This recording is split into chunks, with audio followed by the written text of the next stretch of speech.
May 2003, Nevada desert. A restricted corridor west of Groom Lake. That was where they sent us. No warning, no forecast. Just coordinates and a time window. We were told a test article had gone down and a routine convoy had gone silent while moving to secure it.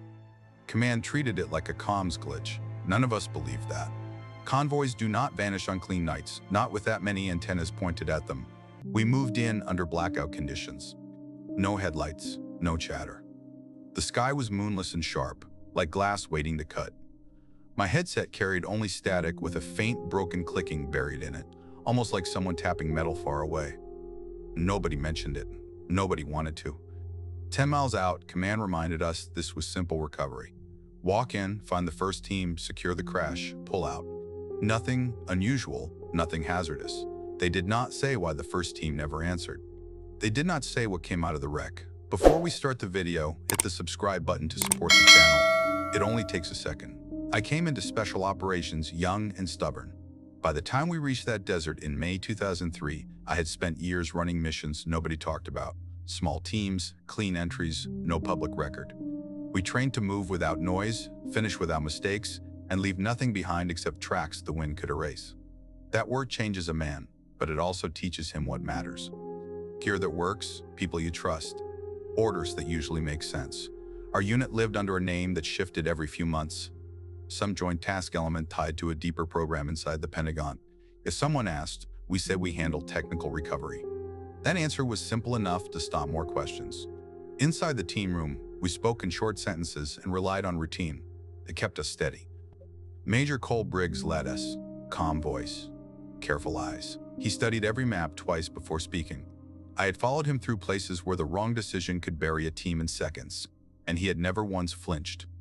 Sergeant First Class Nina Torres was his second. Sharp mind, quiet steps, steady hands. She never wasted a word. Some people earned respect by rank, she earned it by presence. Derek Mills handled comms and electronic work. He could pull signal out of dead air when everyone else heard nothing. Riley, our medic, kept dry humor tucked behind a face that always looked half-focused, half-tired. Gage Larson handled explosives. He rarely smiled, but he never hesitated when it mattered. 2 more operators rounded out our stack, each trained to cover angles and hold ground without waiting for instructions. We were staged at a fenced compound near Nellis.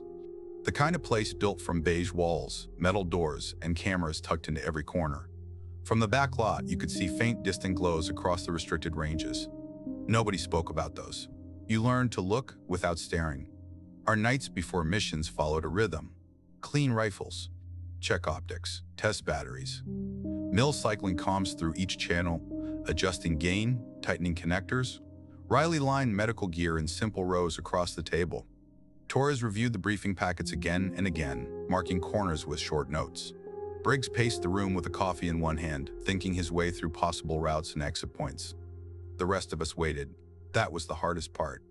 Waiting and knowing nothing except that sooner or later someone would open the door and say it was time. That night, the air carried a stillness that felt strange for a military base.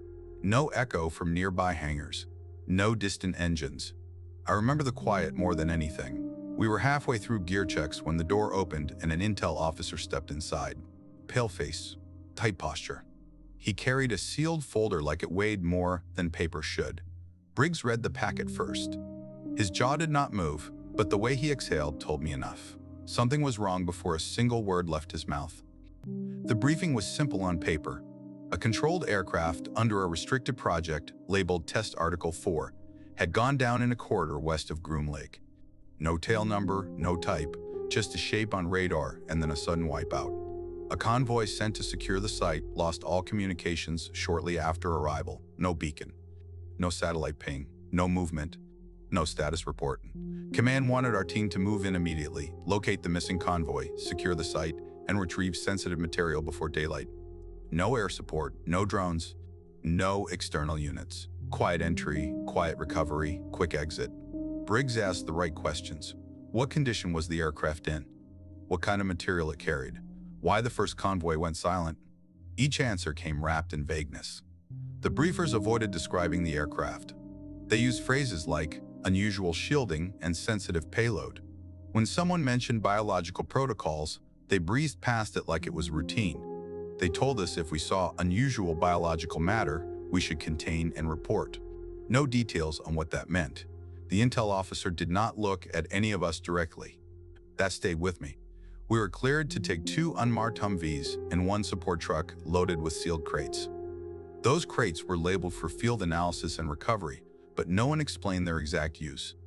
When the loadmaster drove away, a faint antiseptic smell hung in the air where the crates had been.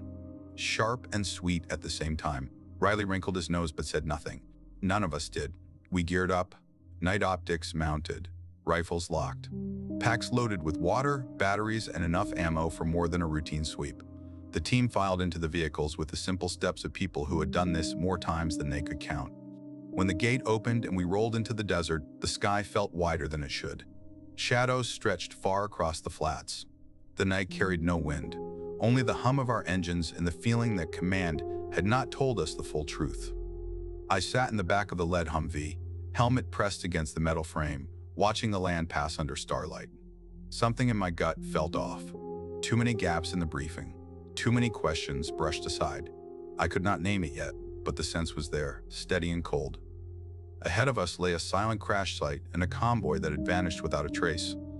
The road into that restricted corridor did not look different at first. Same hard-packed dirt. Same scattered brush.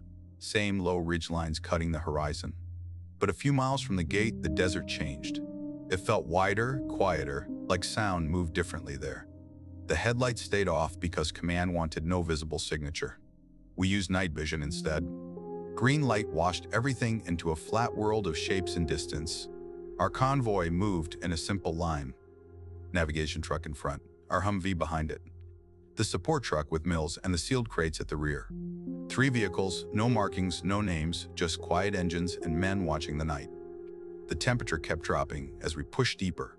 Cold climbed through my gloves and into my fingers. Nevada nights can burn the heat out of you faster than you expect. The stars above were sharp points, bright enough to feel close. For a moment, I wondered how far the crashed aircraft had fallen before it tore into the basin ahead of us. Briggs rode up front. Torres beside him, studying a small map lit by a dim red light. I watched their silhouettes shift with every bump. Their steadiness helped. When leadership stays calm, the rest of the team breathes easier, even if the mission feels wrong from the start. The first hours were steady. Quiet radio checks, short confirmations, nothing unusual. Mills cycled through channels, tuning for any trace of the lost convoy. Most of the airwaves were empty, but once in a while a broken static pulse drifted through, thin and uneven. He tapped the side of his headset and said it was probably environmental noise.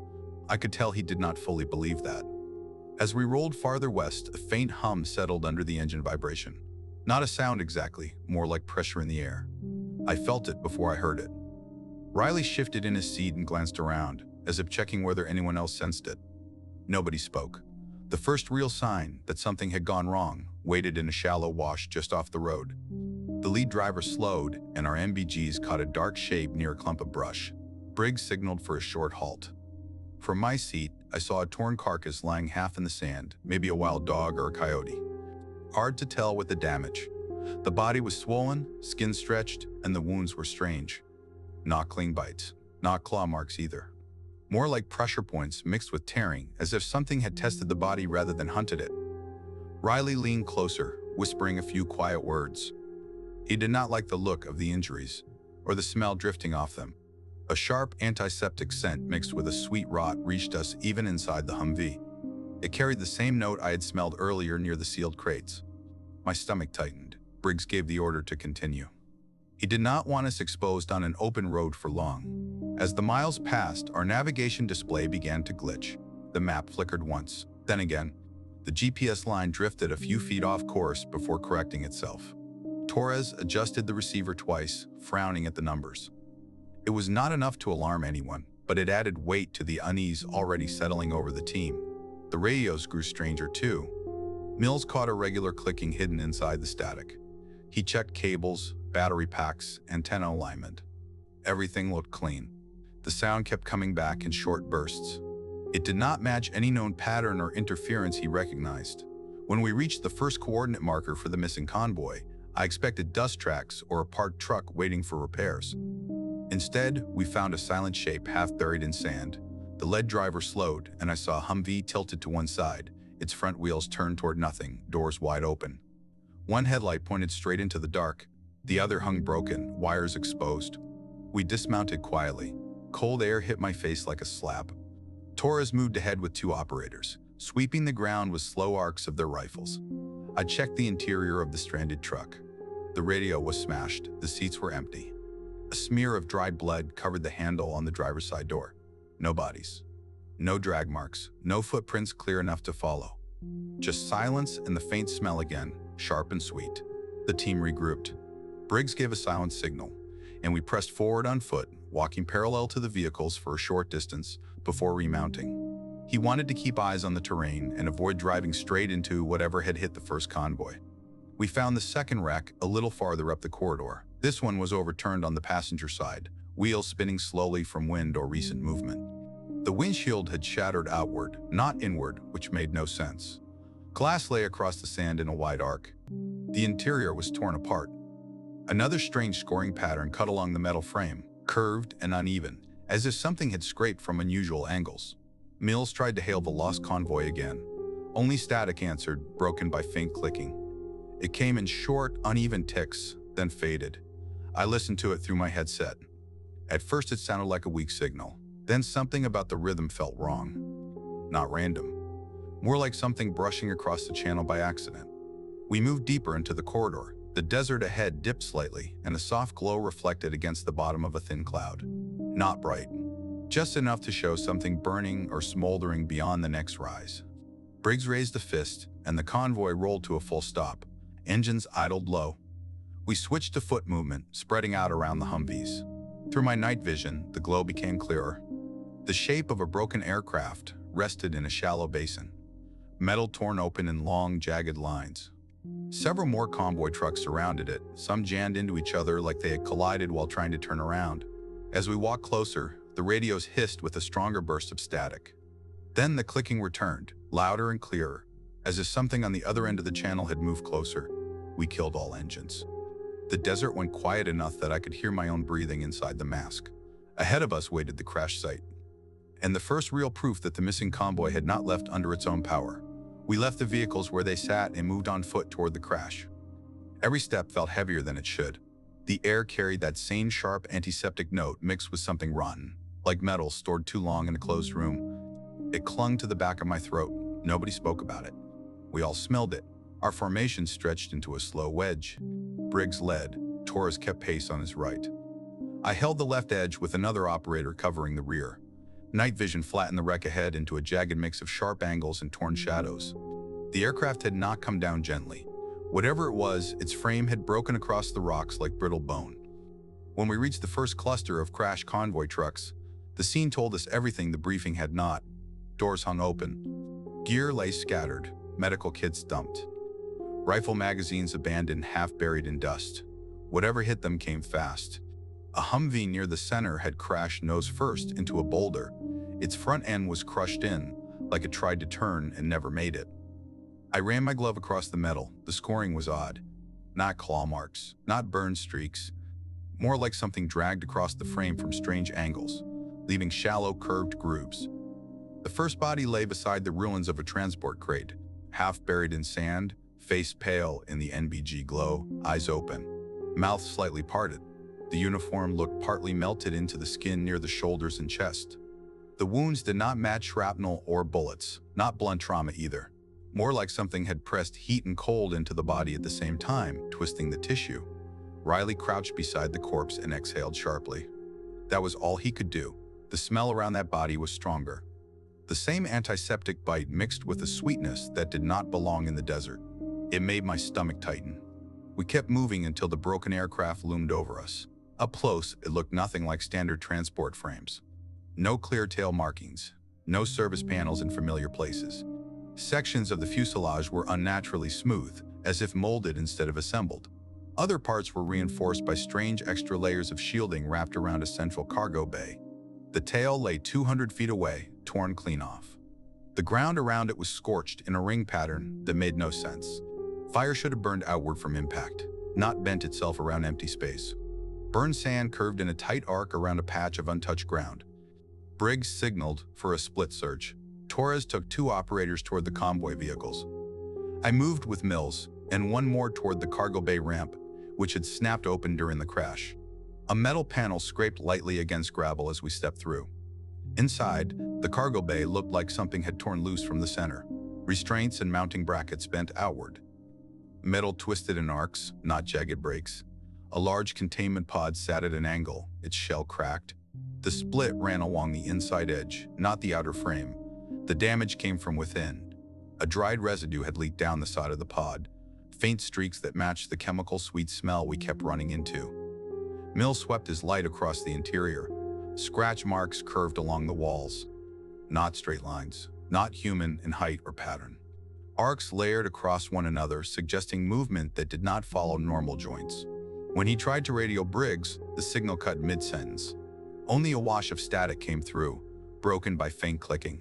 It vibrated in the floor plates under my boots. Not loud, just steady enough to make me step back. I checked one of the side bulkheads. Something had pushed against it hard enough to distort the metal outward. No clear prints, no clear shape. Just pressure points that did not match any limb or tool I knew. Outside the aircraft, Torres called for us to regroup at a central point. Her voice came through in fragments. Mills tapped his headset, frustrated, but there was nothing to fix. The signal path itself felt wrong. When we stepped out of the cargo bay, the night had gone still again. No wind, no hum. Just the faint glow from the burning scraps of the crash and the low creak of metal cooling. Briggs stood near 2 convoy trucks positioned close together, studying the ground. He pointed at a set of shallow disturbances in the sand, not footprints. More like something heavy had slid across the surface, barely touching it. Smooth lines instead of defined impressions. "We keep moving," he said quietly. "Catalog what we can. Then we call this in." Before we could take another step, a sound floated across the basin. A human voice. Rough, frayed. A shout that carried pain behind it. The words broke off into a choking noise. We froze. Rifles up. Eyes scanning through night vision. The clicking returned. Clearer now. From the dark just beyond our reach, answering itself like something moving around us. Something alive was out there. Something that had been inside that broken pod. We moved toward the sound with slow and careful steps. The basin felt wider now, like the dark around us had weight. Briggs raised his hand and split the team into 2 elements. Torres took the right side, I stayed on the left. Our rifles tracked the gaps between the wrecks, waiting for any movement that felt wrong. The shout had come from a low depression downwind of the crash. A torn tent sat there, its poles bent like someone had collapsed against them. Scattered gear lay in the dust. A medical pouch half open. A flashlight crushed into the sand. Tracks circled the spot, but none were clean enough to follow. As we reached the tent, the smell hit harder than before. A thick mix of antiseptic burn and sweet rot that settled in the back of my throat. The second body lay face down beside the tent. Riley moved in first, checked for any sign of life, then stepped back with a tight expression. The soldier's torso was torn in a way I had never seen. Parts of the skin were frozen pale, stiff like frostbite, while the edges around the wounds looked burned and warped. It did not look like one type of injury. It looked like several at once, forced together by something that did not understand the difference. Mills whispered that he could hear the clicking again. When we all went quiet, the sound faded. When one of us shifted gear or brushed metal, the clicking returned from a different angle, like it was listening and answering. Briggs signaled to tighten the formation. He wanted no gaps. We pressed closer, rifles covering each other's arcs. The wreck around us had turned into a maze, too many corners, too many shadows. The quiet stretched long enough to make the air feel cold. Then it happened.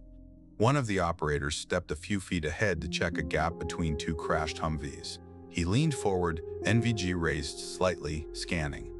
I saw his posture shift, like he sensed something close. Before he could step back, a muffled struggle broke out in the dark. His rifle slammed against metal. His NVGs flew off his helmet and hit the ground with a dull thud. We rushed him within seconds. I caught a glimpse of something sliding behind a wrecked frame, moving low to the ground.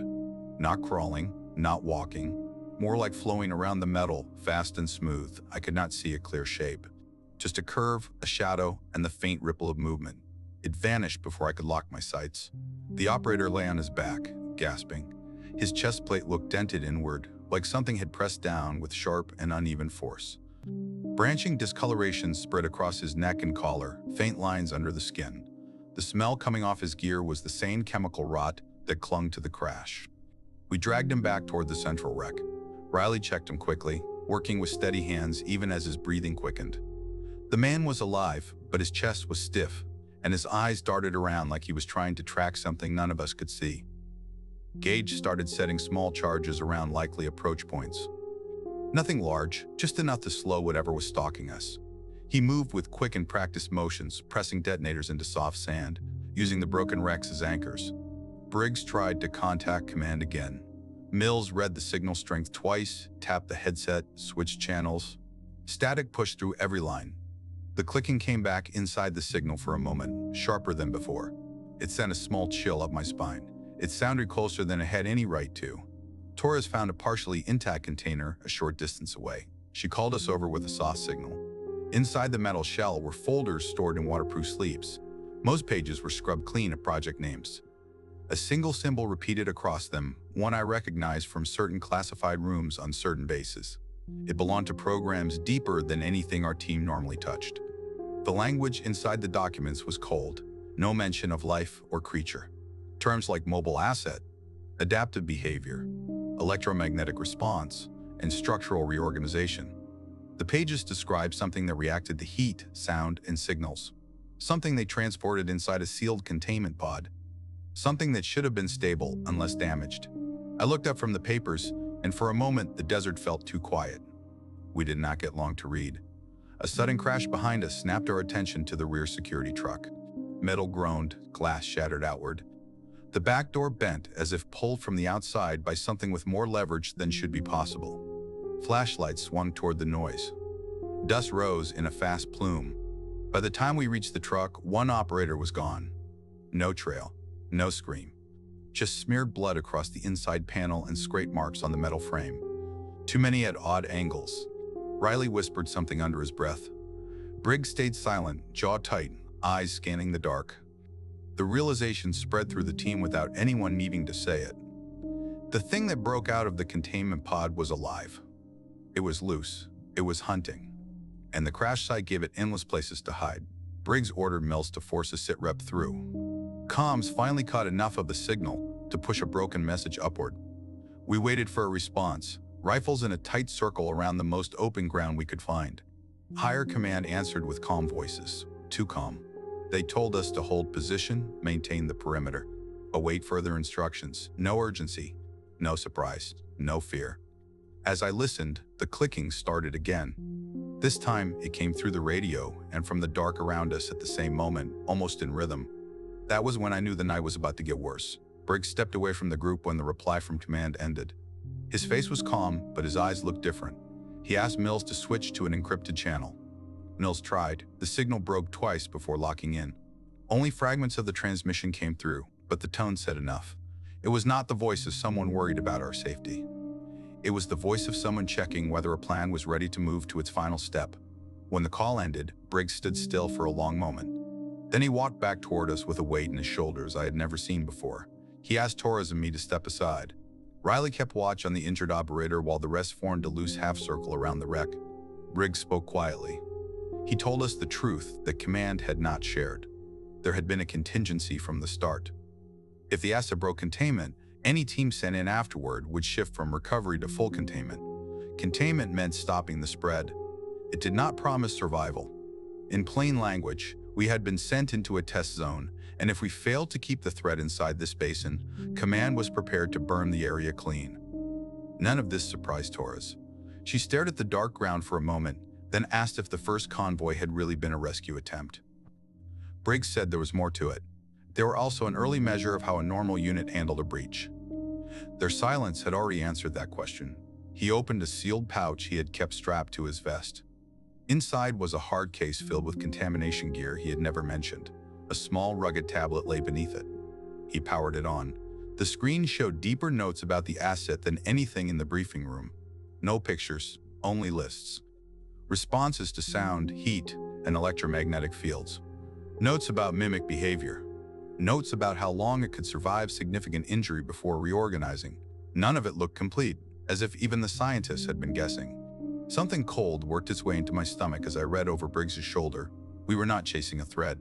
We were standing inside a testing ground for how a trained team fought against something with no fixed shape or rule. Torres asked if we should pull out on our own. Briggs shook his head.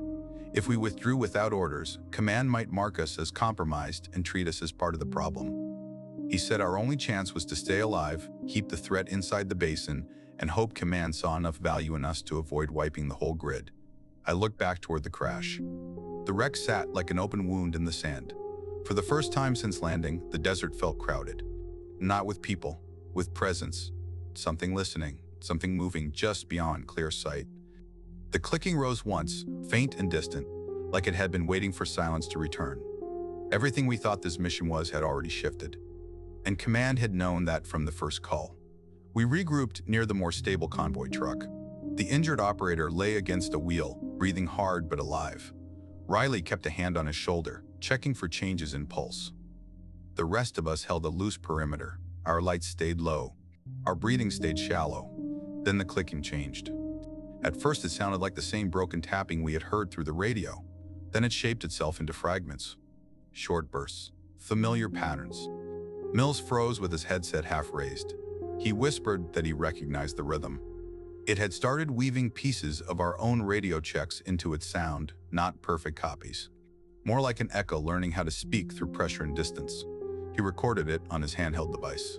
When he played it back, the clicking matched a portion of our earlier call signs. Hearing our own words carved into that strange sound made the back of my neck tighten. Torres scanned the wreckage edges. She whispered that something had shifted near the fallen tail section.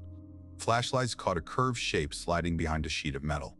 Not enough to see details. Just enough to feel watched. Our lights reached only so far. The thing stayed just outside that reach, moving with more confidence now. It had started to understand our patterns. That felt worse than anything we had seen so far. It moved through the wreck like it belonged there. Under twisted frames, through narrow gaps, across crushed hoods. Every corner could hide its shape. Every shadow swallowed it without sound. I saw a partial curve of dark surface under a broken wing, a limb pulling tight against metal, a faint shift of something that could not bend the way a human body did. I stepped between two wrecked trucks for a better angle. The smell hit first, the same antiseptic bite wrapped around the sweetness of decay, thick and heavy. I felt a brush of warm air pass along my arm. Gravel shifted near my boot. I swung my rifle toward the movement, but nothing stayed long enough for a clean shot. It knew not to show itself fully. When I pulled back, the others looked uneasy. We had lost the sense of control that a trained team usually holds. Our equipment was struggling to keep up. Our thermal scopes flickered with brief flashes of heat, long shapes, twisted angles. They vanished the moment anyone tried to focus on them. Command sent a new message. They said an air asset might be on standby if the situation grew worse. Briggs understood what that meant. The grid we stood on might be marked for removal, not rescue. If the threat reached beyond the basin, we would disappear with it. We huddled close to the least damaged convoy truck. The night felt heavier. Even the wind went still. Mills tried to raise another channel. The radio clicked once, then went silent. The last sound before everything shifted again came from the wrecked aircraft.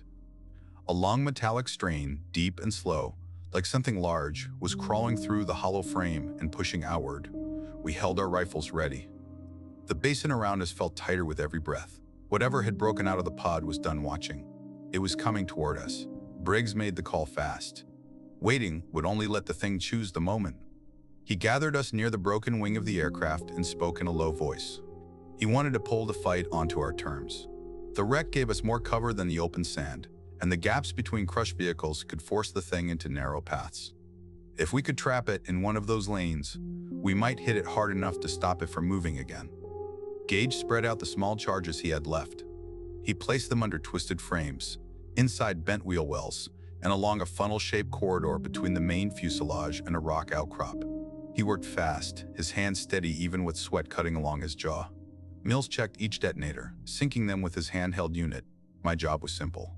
Make noise, draw it into the funnel, then fall back behind the first line of traps. We moved into position while the desert stayed unnaturally quiet. The only sound came from our boots brushing the sand and the light scrape of metal shifting as we took cover. I could feel the cold in the air sinking through my vest as the night deepened. The smell of antiseptic and rot hung faintly near the wreck, as if soaked into the metal itself. Briggs gave a small nod. Time to start. We began hitting metal surfaces with rifle butts and dropped short radio bursts into the open channels. Nothing at first, just our own noise echoing around the basin. Then the clicking answered, slow, uneven, coming from different directions like it was circling us. My finger tightened on the trigger. The sound moved closer with each pause between taps. Mills caught movement first on thermal. A long mass, hot and warped in shape, slid along the edge of the wreck. It stretched, folded, then vanished behind a crushed Humvee. My heartbeat kicked harder. Thermal flickered again. Another flash appeared near the broken tail. It had circled faster than expected. We kept making noise. The creature responded. The clicking pattern rose and fell, almost sensing the rhythm of our movements. When one of us shifted positions, the sound changed direction. It was hunting the strongest signal and ignoring the rest.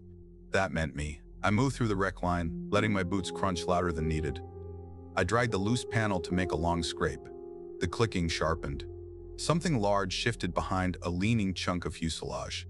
I backed toward the funnel, keeping my rifle aimed at the dark.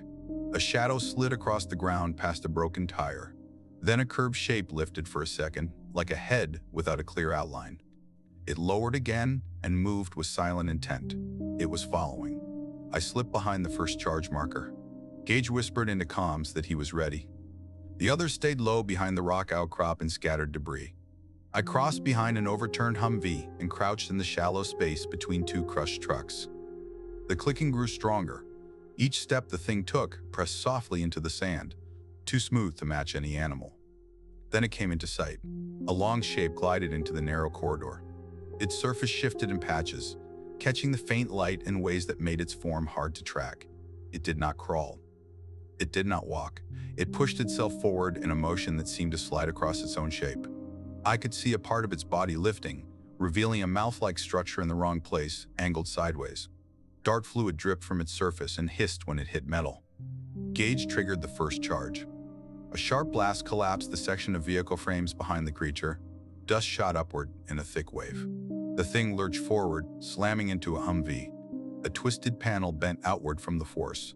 It let out a sound that did not belong to anything familiar. Not a scream. More like air force through broken chambers. We opened fire. Rounds tore across its surface. Some sank in. Some sparked. Some passed through sections that shifted too fast to track. Dark fluid sprayed. It hit a wheel hub and steamed. The smell curled through the air, thicker than before. The creature snapped a limb outward. It was not a limb in the human sense. More like a long shape that stiffened for a second, then swung through the gap. It struck one operator hard, knocking him sideways. His body had a crushed hood. Torres pulled him toward cover, his breathing ragged. The creature pushed deeper into the corridor, trying to escape. Gage signaled that the main kill pocket was still ahead. We had to keep pressure on it. I moved along the left side of the funnel, firing in tight bursts. The thing's movements became more frantic. It scraped against metal, pushing debris aside. It forced another gap open with a quick twist of its body. We closed in from both sides. Rifle fire cut across its path. Each impact made it stutter for a moment, but it did not slow for long. It pressed itself into the final section of the kill pocket, a hollow between collapsed fuselage walls. "Hold until it commits," Briggs said. The thing pushed deeper, its shape spreading out like it was trying to brace itself inside the space. A grinding noise filled the pocket as its weight shifted across metal that did not want to bend. Almost there. Gage held the detonator ready. The creature turned its upper mass toward us. I saw several reflective points that might have been eyes or just wet surfaces catching light. Its body lifted slightly as if preparing to rush. It was inside the pocket now. Everything narrowed in my focus. Briggs met Gage's eyes and gave a firm nod. Part 1 ends here. Gage squeezed the detonator. The blast rolled through the corridor like a deep pulse. Metal folded inward from both sides, crushing the kill pocket into a narrow cage. Dust shot up in a heavy cloud that swallowed the lights. I felt the shock wave in my ribs, a steady push that drove me backward and filled my mouth with the taste of sand and burned residue. I dropped to a knee and covered my head as shrapnel clattered across the wrecks. For a moment, everything was muted. The world shrank to dust, heat, and the faint ringing inside my ears. When the haze began to clear, I pushed up slowly. My hands shook, not from fear, but from the force that had knocked through us. The others did the same, checking limbs, checking weapons, glancing toward the collapsed wreck to see if anything still moved. The creature was buried under twisted frames, but the mound kept shifting. A slow, uneven heave pressed upward from the center. Metal groaned. Something beneath the pile pushed against it like a heavy pulse. The clicking rose again, faint but still alive, tapping through layers of broken steel. Briggs ordered us forward. We fired into the gaps, aiming at any movement. Each impact sent more dark fluid spilling across the wreck. It hissed as it pooled in the sand. The smell was strong enough to sting the back of my throat. I tossed 2 grenades into the larger gaps. The blast shook the pile, sending sheets of metal sliding down the sides. The mound dipped for a second, then swelled back as if something inside refused to give up. Torres shouted that air support was calling through. Mills raised the radio. His hand trembled as he listened. Command confirmed what we feared. A strike package was inbound. We had minutes to clear the target grid. They did not ask about survivors. They did not ask about our status. Their tone made one thing clear. They wanted the basin cleaned. Gage dragged the wounded operator toward the nearest truck. Riley helped him lift the man inside. Torres covered the rear, watching the wreck mound while the rest of us moved. I helped Mills pull the equipment back from the kill zone. The clicking from under the debris grew slower but more forceful, like the creature was pushing through with whatever strength it had left. I spared one last look at the mound. A section of metal rose and fell. A long shape twisted beneath it. For a second, I saw part of its body press against the surface. It looked thinner now, like it had stretched itself under pressure. A single reflective point glinted through a crack, catching the faint light like a fading eye. Briggs yelled for us to load up. Engines turned over. Dust rose under the tires. I climbed into the back of the Humvee with Mills and another operator. My chest tightened as we pulled away. I kept my rifle ready, tracking the shifting wreck until it slipped out of sight behind us. As soon as we cleared the first ridge, a roar cut across the sky. A jet streaked overhead, fast and low. The lights from its underside glowed for a brief second before disappearing over the basin. I gripped the side handle of the Humvee and braced myself. A moment later, distant flashes lit the horizon. The blasts rolled across the desert like slow thunder, shaking the ground under the wheels. A rising plume of dust and fire climbed into the night sky behind us. Briggs told the drivers to keep moving without lights. We drove in silence. Only the hum of the engine and the faint static in the radio filled the space. None of us spoke. None of us needed to. Each of us thought about the same thing. We did not know if the charges killed it before the strike, or if the firestorm simply buried the truth under more debris. When we passed the boundary checkpoint, another set of distant booms echoed behind us. Command was making sure nothing walked out of that crater. I kept my eyes on the mirror until the glow faded into the darkness. Deep inside, I hoped the creature was gone. But the slow clicking I had heard under the wreck stayed with me. It was too steady to forget and too close to ignore. That night left a mark I still feel when the world goes quiet. We reached the first secure checkpoint near dawn.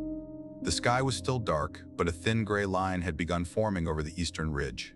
Guards waited in full protective suits. Their masks hid their faces, and their gloves were thick enough to handle chemicals I could not name. They did not ask questions. They only pointed us toward a covered bay lined with bright floodlights. We stepped out with slow movements. Riley helped the wounded man down from the truck. The guards took him without a word and moved him behind a sealed curtain.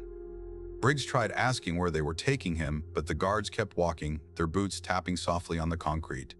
That steady tapping felt too close to the clicking we heard in the basin. It made the hair on my arms rise even before the decontamination began. They pushed the rest of us through a long corridor. No windows. Only bright lights and a chemical mist hanging in the air. We stripped out of our gear and handed everything over. They placed each piece into metal bins and locked them. Our uniforms and equipment went straight into a sealed chute. I asked one technician if any of it would be returned. He did not respond. He simply closed the lid and sent it downward. The shower sprayed cold liquid that bit into the skin. It felt sharper than normal water, like it scraped away the top layer. We scrubbed until the technicians told us to stop. I watched the water swirl at my feet. It carried a faint, sweet smell mixed with a harsh chemical edge.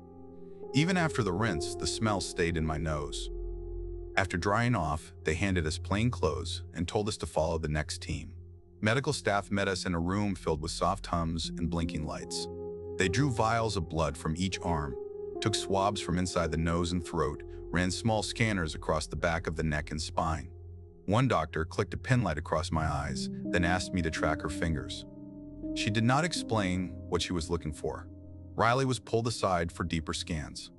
I could hear machines starting up through the wall. The sound reminded me of the shifting metal around the wreck. Mills sat beside me, rubbing the back of his wrist where an IV line had just been removed. He asked if I smelled the same mix of rot and disinfectant. I nodded. He stopped talking. Debriefers arrived hours later. They wore clean uniforms and calm expressions. Their questions came in layers. The first set covered our movements, routes, and positions.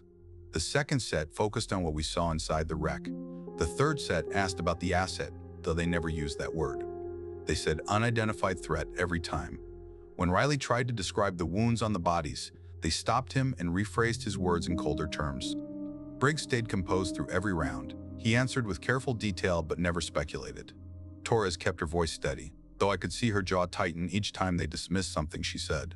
When it was my turn, they asked about the clicking, the smell, and the way the creature moved. Anytime I said it, they replaced the word with unknown force. By afternoon, they gave us a break. Food sat waiting on a tray, but none of us touched it. Mills stared at the wall. Riley sat with his hands folded, still wearing that dry, medic expression he used when he pushed pain away. The injured operator was gone. We did not know if he was alive. Nobody answered when we asked. Later that evening, a new officer walked in. He held a thin folder and read the official line with a calm voice. A convoy had crashed due to mechanical failure. A fire had consumed most of the vehicles. There were no recoverable remains. Our team had been sent in to assist and had been caught in a secondary explosion. That was all we were allowed to know, according to the record. I sat there listening, knowing every word was meant to erase what really happened. The officer closed the folder and left without looking at any of us. When they dismissed us from the room, we walked past the sealed storage bay. Fresh concrete dust covered the floor near the door. Something heavy had been moved inside. The smell that leaked from the edges was faint, but I recognized it. Antiseptic and decay. The same scent from the basin. As they guided us toward the barracks building, I looked back once at that sealed bay. I had a feeling the truth would stay locked in there, frozen under silence and orders. The next morning, they scattered us without warning. One by one, each operator received new orders.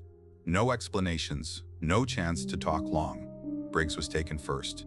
He walked out with a steady posture, but he paused at the door and gave us a short look. It said everything he was not allowed to say. Torres left the following day, flown to another program overseas. Gage was reassigned to a stateside unit and told not to ask questions. Riley stayed behind under medical review. I never learned what they found in his scans. Within a week, the team was gone. No ceremony, no closure. Just quiet departures and sealed files. I spent a few more days on base doing routine tasks that did not matter. Every hallway felt too clean, too silent. The smell in some corners reminded me of the crash, even when the air vents hummed with fresh filters. I kept checking over my shoulder without meaning to. Before they released me, Mills passed me a small encrypted drive. He pressed it into my hand without speaking. Later, in a private room, I opened it. The file held a short audio clip he had saved from that night. Static filled most of it, but beneath the noise was the clicking. Slow, deliberate, shaping part of my old call sign before fading into silence. I shut the file and sat still for a long time. In the months after leaving the service, I heard small rumors through quiet channels. A distant test range had been closed without notice after an instrument fault. A hazmat team had been flown out to a mountain site with no public briefing. A colleague mentioned a classified transport that never arrived at its destination, but nobody spoke about it again. I kept my own notes. Simple sketches, short lines about distances and smells, and memories I did not want to lose. Each time I wrote something down, it made the night in the basin feel closer. I knew the creature we fought might have been one of many. I knew the program behind it had not stopped. And I knew the story written into the official record would never match the truth we lived. What stayed with me most was not the fear. It was the sense that we had been measured. Someone far above us wanted to see how long we would last inside that wreck, how well we would fight something that had no rules. In the end, the report they filed said nothing about the creature. It said everything about us. When I left the base for the last time, the desert looked wide and calm. The sun rose over the sand as if nothing had ever happened there. But the memory of that clicking in the dark stayed with me. It still does. I live far from Nevada now. A quiet place where the nights feel softer and the air smells clean. I avoid open deserts. I avoid long drives under dark skies. Even after all these years, the memory of that basin sits close to the surface.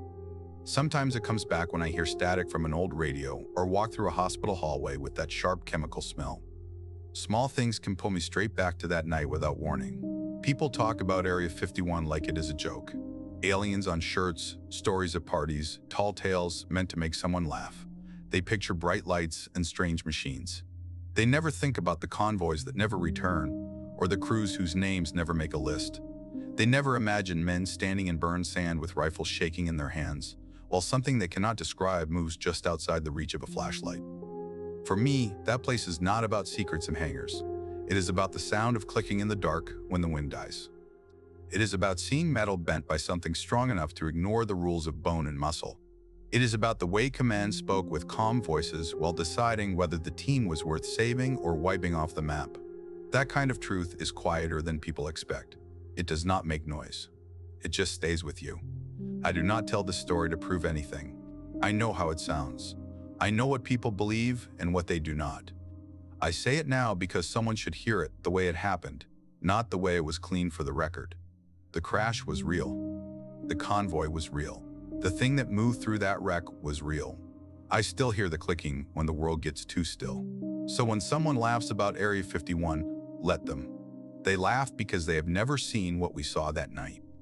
And if you want more stories like this, listen closely, because this is the last time I am telling it. If you like this video, give it a thumbs up. And for more amazing horror stories, just click the ones showing right now on your screen.